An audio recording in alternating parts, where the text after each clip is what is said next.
Now, last time I was on the Central Line, I looked at Gants Hill. The next station along is Newbury Park, so it's only logical that I should skip that entirely and talk about Barkingside. Actually, sarcasm aside, I do have my reasons, which I hope will become clear when I do the Newbury Park video. So, this is Barkingside. It's another station on the Central Line out in Essex. And to be honest, it doesn't feel much like an underground station at all. It feels like a station on a country branch line, the sort of place that Flanders and Swan might sing about. There would be a porter leaning against a broom and having a nap, 2 trains a day, that sort of thing.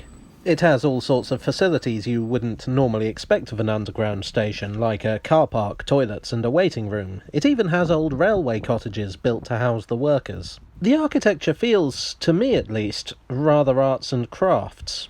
Yet any underground historian will tell you that this section of the Central Line was opened in 1948. So what gives? Well, the clue is in this ironwork. The monogram reads GER. Before this was the Underground, it was the Great Eastern Railway who opened Barkingside Station in 1903. They built this entire line as kind of a speculative thing. The Great Eastern relied very heavily on commuter trains. In fact, commuter trains were one of the few really profitable ventures they had. But they got greedy. They built this line out into what was then the Essex countryside. The thinking was that if they could provide a railway, it would encourage housing development and give them passengers. If you build it, they will come, so to speak. And hopefully they will come by train. It wasn't a stupid idea. It had worked elsewhere in London with other companies, but this time somehow it just didn't. Poor old Barkingside didn't become the commuter hub the Great Eastern hoped it would. In fact, passenger numbers were so low that the station closed altogether for 3 years, from May 1916 to June 1919. In 1923, the Great Eastern Railway was swallowed up by the London and North Eastern Railway, who couldn't get the line to pay its way either. Enter the London Underground. In 1935, the New Works programme was put forward.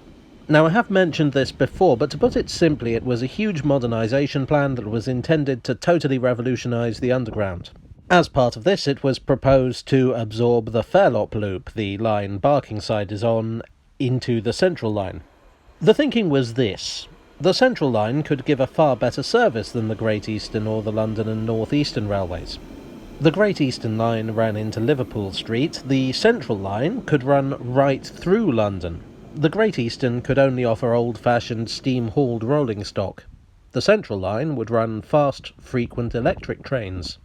In 1938, work started to turn this sleepy branch line into the newest section of the Underground. Things were put on hold due to the Second World War.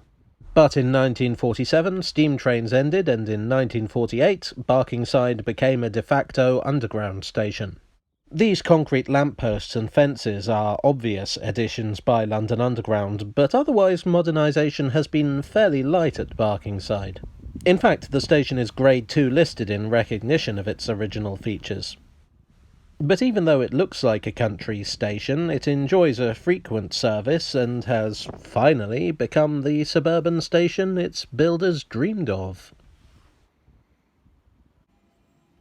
Hello all, I hope you enjoyed this bucolic tale from the tube. If you did, the like button is down there, just itching for you to click it. You may wish to subscribe to hear more about the stations on this and other lines. As I say, I'm planning on covering Newbury Park in the not-too-distant future to fill in that gap, and there are plenty of other stations of interest around here. Thanks as ever to my donors on Ko-fi and Patreon. You are the New Works programme to my sleepy branch line.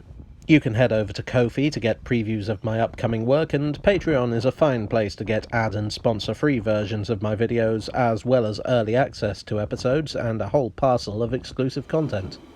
Right, that's that plug out of the way, and if you're still with me, I'll see you again very soon for another tale from the tube.